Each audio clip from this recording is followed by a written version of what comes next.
How you doing, everybody? This is Andre Perez here with another J-Tech video on the HVAC AC system. Right now I'm showing you the AC system gauges in order to test for the high side and low side. Blue would be the low side, and the red would be the high side. In order to distinguish the two, try to do this with one hand. One side will be wider than the other one, be bigger than the other one.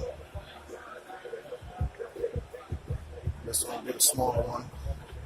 And again, to distinguish the two difference between the high side and the low side, the high side, which is this right here, will be the smaller tubing hose. We will take this off, and then the low side will be, which is the cold, will be the fatter tubing. So in order for us to check this out, we have to take these caps off, put it up to the side so we don't lose it. Now we take our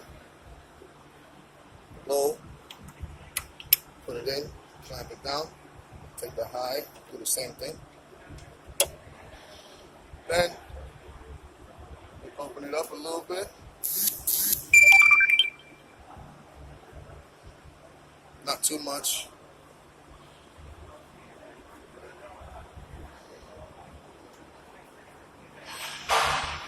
We don't want to mess up the O-rings.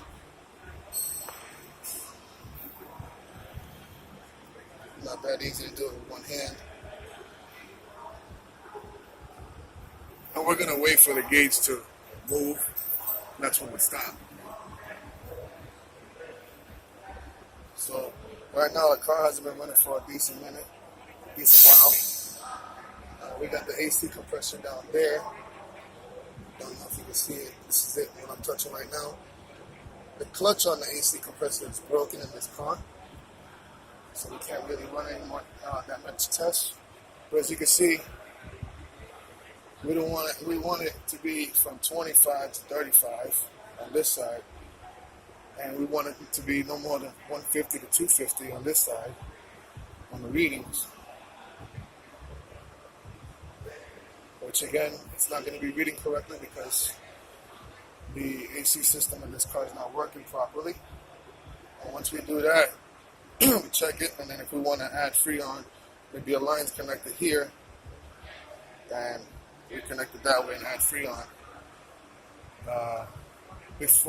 After we fix the AC compressor. And what we will do is take this off. After we're done, put everything back the same way we had it in the beginning, so that way we don't lose anything. And that'll be it. Again, this is Andre Perez. I hope you enjoyed this video. Have a good day.